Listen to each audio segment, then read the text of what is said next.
আমরা চাই এটা স্থগিত করে পুনর্নির্বাচনের ব্যবস্থা করা হোক।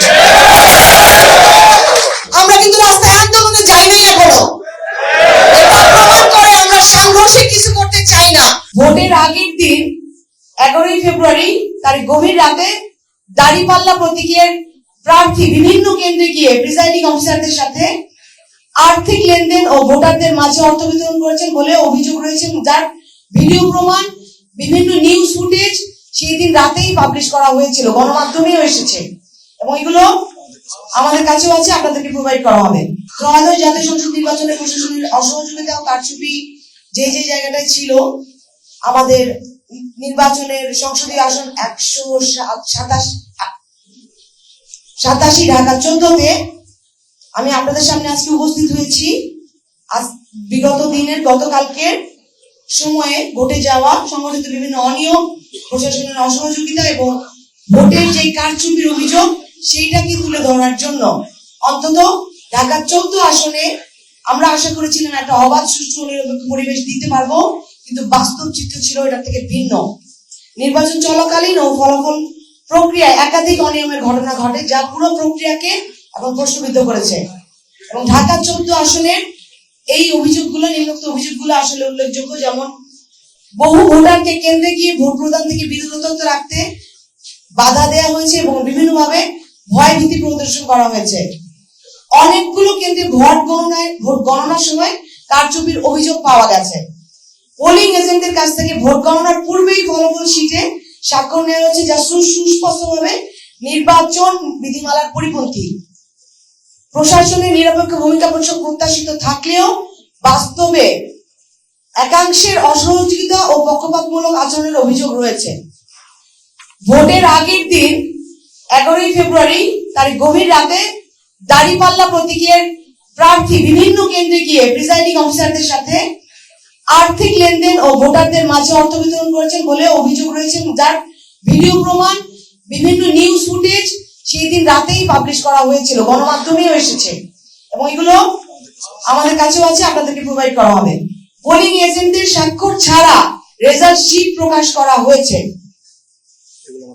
এগুলো আমাদের কাছে আছে। আইনি প্রক্রিয়ার জন্য আমরা এগুলোকে আপনাদের সামনে আনবো। পোলিং এজেন্টদের জোর করে কেন্দ্র থেকে বের করে দেওয়া হয়েছে। আমি আপনাদেরকে যতগুলো পয়েন্ট বলছি, প্রত্যেকটা পয়েন্টের জন্য এখানে প্রত্যেকজন এজেন্ট, প্রত্যেকজন আমাদের যে কর্মী এখানে আছেন, যারা এগুলো মুখোমুখি হয়েছেন, যারা এগুলো শিকার হয়েছেন।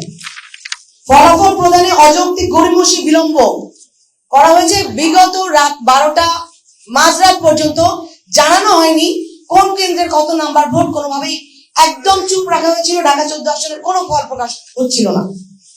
এটা অনেক বড় একটা সন্দেহের জায়গায় নিয়ে গেছে আমাদেরকে। কেন্দ্রের পূর্ণাঙ্গ ফলাফল কোন কেন্দ্রের প্রকাশ না করে সরাসরি নির্বাচন কমিশনে পাঠিয়ে দেওয়া হয়েছে এবং নির্বাচন কমিশনে ব্যালট পেপারে হস্তান্তর করা হয়েছে। নির্বাচনের দিন সকাল থেকে, বিশেষ করে দুপুরের পর থেকে পোলিং এজেন্ট ও দায়িত্বশীলদের উপর প্রশাসনিক লোকজন দ্বারা এবং ওই যে দল তাদের লোক দ্বারা শারীরিক আক্রমণ করা হয়েছে এবং আমাদের নেতা কর্মীদের যাদের করা হয়েছে তারা আছেন এখানে, আপনারা যে তাদের সাথে কথা বলতে চান। এসব ঘটনা শুধু একজন প্রার্থীর প্রতি নয়, বরং গণতান্ত্রিক প্রক্রিয়ার প্রতি অবিচার। এটি নির্বাচনের গ্রহণযোগ্যতা নির্ভর করে তার স্বচ্ছতা, নিরপেক্ষতা ও সঠিক গণনার উপরে, কিন্তু এখানে সেই মৌলিক নীতিগুলো লঙ্ঘিত হয়েছে। ডেন্টিস্টের পরামর্শ নাও নতুন কোলগেট অ্যাক্টিভ সল্ট। এবং আমার সাথে আমার অনেক সিনিয়র নেতৃবৃন্দ এই ক্ষেত্রে আমাদের আহত হয়েছেন এবং পোলিং এজেন্টরাও। আমাদের দাবিগুলো হলো উল্লেখিত সকল অভিযোগের নিরপেক্ষ উচ্চ পর্যায়ে তদন্ত করতে হবে, স্থগিত করতে হবে এই আসনের সকল নির্বাচনী ঘোষণা, সংশ্লিষ্টদের বিরুদ্ধে আইনানুগ ব্যবস্থা গ্রহণ করতে হবে, প্রয়োজনে সংশ্লিষ্ট কেন্দ্রগুলোর ফলাফল বাতিল করে পুনর্নির্বাচনের ব্যবস্থা করতে হবে। উপস্থিত গণমাধ্যমের সকল প্রতিনিধিদের আহ্বান জানাচ্ছি, আপনারা তুলে ধরবেন এবং একটি সুস্থ তদন্ত ও ন্যায় বিচার নিশ্চিত করতে সহযোগিতা করবেন।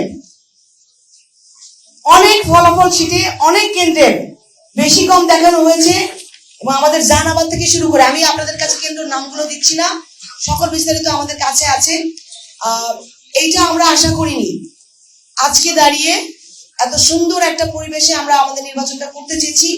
জনগণ তাদের নিজেদের মত প্রকাশ করতে চেয়েছে, ভোটাধিকার প্রয়োগ করতে চেয়েছে 15 বছর পরে।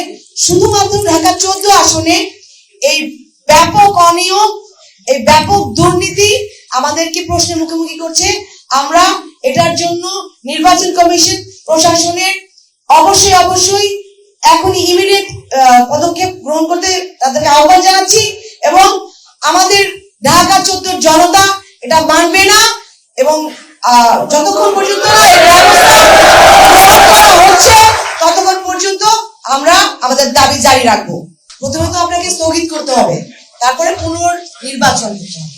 আগে স্থগিত করেন, ইনভেস্টিগেশন করেন, আমাদের প্রমাণ নথি আছে, আমাদের যাদের সাথে করা হয়েছে, নির্যাতন করা হয়েছে একাংশের প্রশাসনের একাংশ দ্বারা, সেই পোলিং এজেন্টের সাইট ছাড়া তাদেরকে বের করে দেওয়া হচ্ছে, সকল কিছু আগে আপনারা করেন।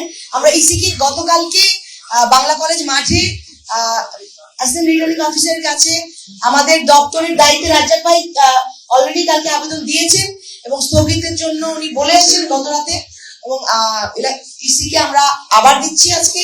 আপনাদের সাথে জানানো দরকার ছিল, কারণ আমরা অনেক গণমাধ্যমে দেখতে পাচ্ছি এই কেন্দ্রে এত ভোট হয়ে গেছে, এই কেন্দ্রে এত ভোট হয়ে গেছে। যেহেতু গণমাধ্যমে ভোট বাহিনীর অনেক প্রচারণা বেশি, যৌক্তিকতার রিয়েলিটি কি ছিল, মাঠে আসলে কি হয়েছিল, সেই জিনিসগুলো সামনে আনা দরকার। সামনে আসুক আগে এবং আমরা চাই এটা স্থগিত করে পুনর্নির্বাচনের ব্যবস্থা করা হচ্ছে না। আমি বারবার আপনাকে বলার সময় ঢাকা